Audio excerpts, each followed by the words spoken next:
Hi, welcome to Catholic Chat. My name is Jessica. Just kidding. Just kidding.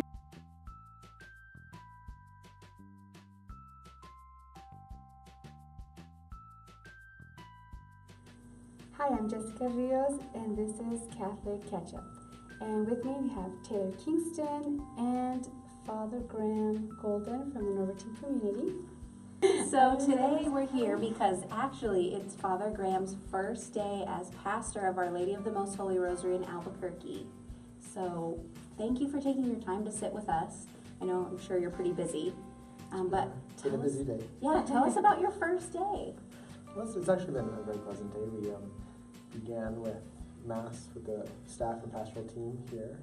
We're blessed with a fairly large staff here, which is nice. So we gathered and celebrated the Eucharist together, and it's kind of a providential reality that it's the solemnity of the Annunciation of the Lord. So, when the angel Gabriel comes to Mary, the scene, or be the mystery of the Rosary before this, on the wall behind us, the visitation, when Mary goes to Elizabeth while she's pregnant with the child Jesus. And so we had Mass together, and then had a little kind of meeting time just to talk about possible kind of changes and evolutions and things that we might be seeing, and then we had a big lunch together. Nice. Just kind of hang out. Yeah. So that was nice. It was good to just spend time together. Yeah. I told them, I said, what you'll notice of me in my time here, I said, there's three things which I think you all have gotten to know about me that I really care about, is prayer, relationship, and process. Yeah. So it's like, let's have Mass together, let's share a meal together, and talk about how we keep things moving forward. Nice. Great, that's exciting. Yeah, so it's been a good day so far. Yeah. Good. So, though I knew I was actually really pastor, when I walked in the parish office, and the first thing I was greeted by was a petition from some parishioner. Oh my goodness. I mean, it's nothing insurmountable, but it'll be fine. But I was like, I really am in charge now, aren't I? Oh, yeah. Oh my goodness. One of the advantages of being a parochial vicar is that you're always good cop. When you're the associate pastor in a parish, then you become pastor. Then you get both. Pretty much a bad cop, though. Yeah. Yeah. So, which isn't a bad thing. No. You need someone to steer the ship. So. Yeah. Well, that's really exciting that you're here. So I think that when we first found out that you were going to be pastor here, you're obviously one of the younger priests in the diocese, and the youngest priest at the Abbey. Is that correct? Yeah. I'm not the youngest, Norbertine, right. The youngest ordained member. Yeah.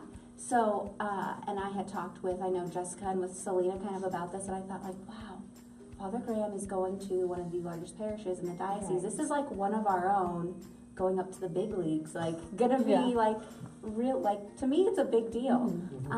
Does that play a factor? Do you think your age and being on the younger side play into a factor being a pastor of the parish? I think it certainly influences the way I probably will be as a pastor. Yeah. I'm a millennial, those realities, impact who and how I am. I was just, in fact, realizing, having been outside of parish ministry now for the last little over a year, how accessible I am, like how many people have my cell phone number, how many people Facebook message me, how many people Snapchat me. But in young adult ministry and formation and vocation work, which is what I've been doing, it's a much smaller number of people, and you can have much more intimate connections. And now we have over 2,500 families here, and so beginning to figure out how do you be accessible without, just getting spread so thin that you can't keep up with communications and things like that. What it means to also then, because as any parish community, Holy Rosary has a lot of young people, but it has a lot of elderly people. It's in an older neighborhood in the city. It's an older parish. And as I was saying earlier, I realized I'm the 11th pastor of Holy Rosary. So this parish has been here over 65 years. Wow. 68 years actually this year, founded in 1950. And so with that, it's also figuring out, I know how to communicate with young people, but even talking about simple things like making sure ministers have taken their abuse awareness training, which is now all online. But when you have an 80-year-old who's singing in a choir, what are we doing? Making sure that, of course, the diocese still offers the classes in person and things like that, but just facilitating those kinds of accessibilities, I think is going to be one of my challenges, is to think in a very broad scope and not just within my own age demographic. So. Yeah. So then that leads me into, there's like a lot of talk, I feel, not a lot of talk, but I feel like a lot of people always ask me what it is that you're doing, because I think a lot of people still think that you're working at the foundation too. Yeah. So can you just clarify once and for all right here, what is it that you do? What is it that I do? Yes. Okay. So, yes, I once worked for the Catholic Foundation for many years as their coordinator for program development and evaluation. I've since left the staff there as of this past August, but now I'm on their board. Oh, okay. And we're beginning a committee on community outreach, which will oversee kind of a lot of the work that I had done on staff. So I'm still connected there in that way. At the Abbey, I'm still the director of the Office of Christian Discipleship and Religious Vocation, and I'm still a postulant and novice master. But now, obviously here at Holy Rosary, I'm now the canonical pastor. So, yeah, still juggling a lot of things, but they all interrelate. You know, I was thinking, so back in October, because of course I was on staff here as parochial vicar for over a year and a half. Yeah. And so, you know, certain families you get to know well, and we had one parishioner here, Maria Metzger, who passed away just before her 110th birthday. And so I had the honor of being able to preside at her Mass of Christian burial on her 110th birthday. Oh, wow. And I was thinking in that moment, you know, 5 generations of one family in this one parish were all living and all present. And every one of those generations has had people still maintaining involvement in the church. That's amazing. Of course, not every single person in the family, Right. but the fact that you can see that lineage. Yeah. And it really puts things in perspective as a pastor when you're walking in and you realize priests come and go, Right. but the parish community stays for generations. Yeah. That's true. But I think as a Norbertine, one of the interesting aspects to our relationship is I'm also the 5th Norbertine to be pastor here. And we actually have 3 living generations of Norbertine pastors now. Yeah. Abbot Joel, Father Bob, who was my immediate predecessor, and myself. And there's about 20 years between each of our ages, too. Yeah. And so recognizing kind of how, in our context, it's not just, you know, the priest that comes in and then the next priest that comes in, but as a religious congregation, especially as Norbertines in service here, it's like the parish family and those families that have been here for generations and the new families that have come, you know, more recently. And are beginning to establish themselves, and then our Norbertine family, and kind of how we've grown together and kind of journeyed together in that way. And so, so in some ways, it makes you realize what a gift it is to be doing ministry in the context of something that is so much greater and significant than yourself, and you're just kind of here to steward it and try to keep the Holy Spirit moving, because the Holy Spirit has done a lot in this place in the past 68 years, and hopefully will continue. Yeah. So that's my hope. We'll see what happens. Okay, so have you celebrated your first Mass here? Well, I guess formally, technically my first Mass as pastor would have been today with the staff. Okay. I actually this morning had Mass at the Abbey. I had the Abbey Mass every Monday morning. We do Mass in Spanish at the Abbey. Oh, okay. And so At what time? At about 7:20. We'll have Okay. Monday mornings Mass at the Abbey in Spanish, right after Lauds. Lauds is in English, Mass is in Spanish. Okay. And actually, I was somewhat proud of myself. I preached my first Spanish homily without notes. Wow, good job. That's So, awesome. it was very short. It was just for the enunciation, but great. Yeah. they told me they understood me. So, Oh, that's cool. so making Congratulations. small incremental steps in that. My first kind of significant Mass is here as far as, you know, Sunday liturgies will be this coming weekend. So the 14th and 15th. So I'll be at every Mass, not necessarily celebrating every Mass, but I'll be preaching every Mass, just to kind of try to be present and, you know, I mean, I already know the community because I already served here, but in this capacity, to be able to be present in that way. And then, but since we're in the middle of the Easter season, it's not the most normative time for leadership transitions, but you know, Father Bob's moving on to hospital chaplaincy, which is really his passion and love is to really be present with the sick and the dying, and so this was what kind of worked out with our various other responsibilities and schedules and things, and so, but we're just getting ready for first communions and confirmations and all the stuff you do during Easter season and baptisms, and so we're gonna, right now I think our plan is to get through to Pentecost and then figure out what's next. Yeah, so you kind of came keep in the like, momentum that exists and then Yeah. then figure out what might happen. Oh my goodness, you came in like on the moving ship already. Yeah, Like there was no stopping, like it was going and you just had to jump on. Right. It's a busy time. Exciting, yeah. And we had a beautiful send-off for Father Baum at the 12:15 Mass. Oh, good.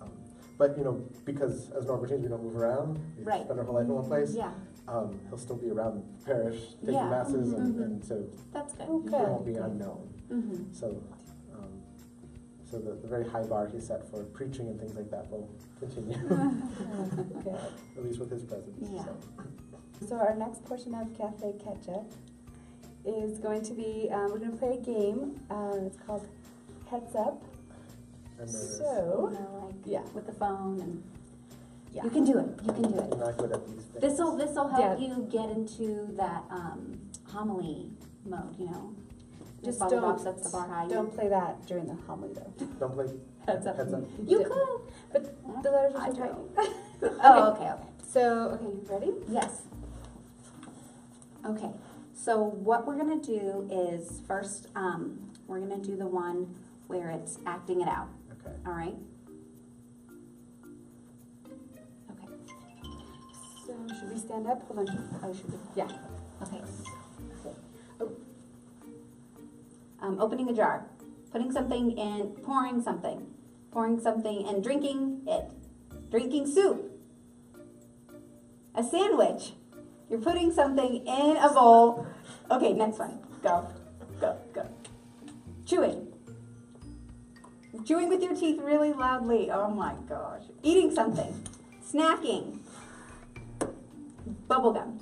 Chewing bubblegum. Yes. Blowing bubbles. Yes. Sucker, licking a lollipop. Ice cream cone. Licking a ice cream cone. Licking a lollipop. Eating a lollipop. Eating a ice cream cone. It's freezing. Eating a cold popsicle. Picking up a snowman. Building a snowman. That was awful. I'm sorry. I did so bad. Okay. Making coffee. Okay. Yeah. So we only got 4. Okay. Who wants to go next? Oh my gosh. You go. I'm a bad guesser. Okay. Okay. So wait, skip Yep. is up. Skip then is up. Yeah, correct. Just down. Jumping rope. Yes. Cutting hair. Yes. Opening a wine, champagne. Wine. Yes. Making tortillas. Washing hands. Washing dishes. Yes.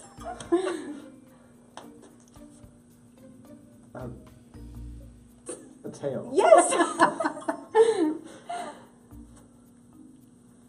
Playing darts. Yes.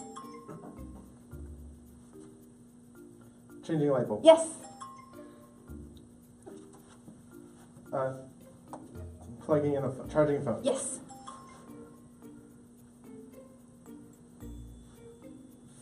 Flying a glider. Paper airplane. Okay. Close enough. Yeah. Yeah. Opening the window. Yes. So really good. Okay, time's up. That last one was falling We're like- in love. No. No, what is that? What was the last one? Falling in love.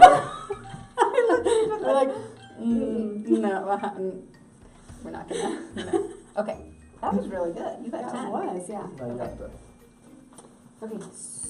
Play this start again. Is that what? Yeah, just like that up. And it's down. Okay. Yeah, down. Get it right. Shaking a bottle. Shaking a soda. Shaking a thingy. Pouring up. I'm so bad. Okay. Bus. Driving a bus. What the heck? Stepping. An escalator. Yes.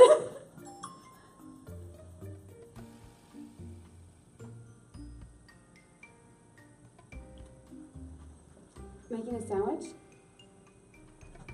A cake. Making a cake. A frosting on a Yes. cake. Yes. Eyelash in your eye.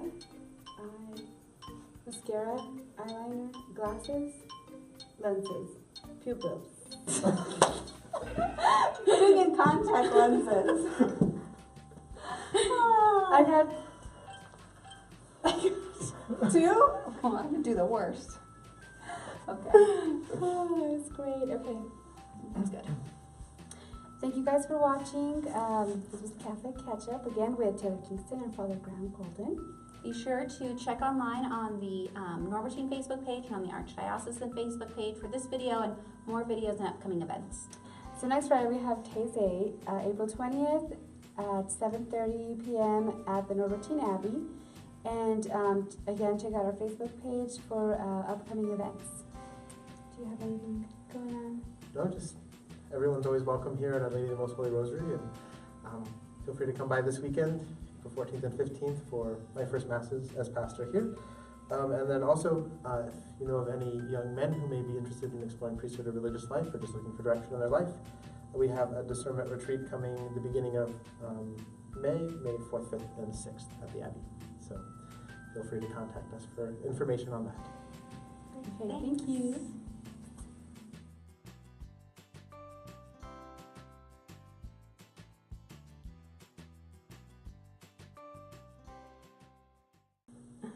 Sorry. And this is Catholic Ketchup. Ketchup.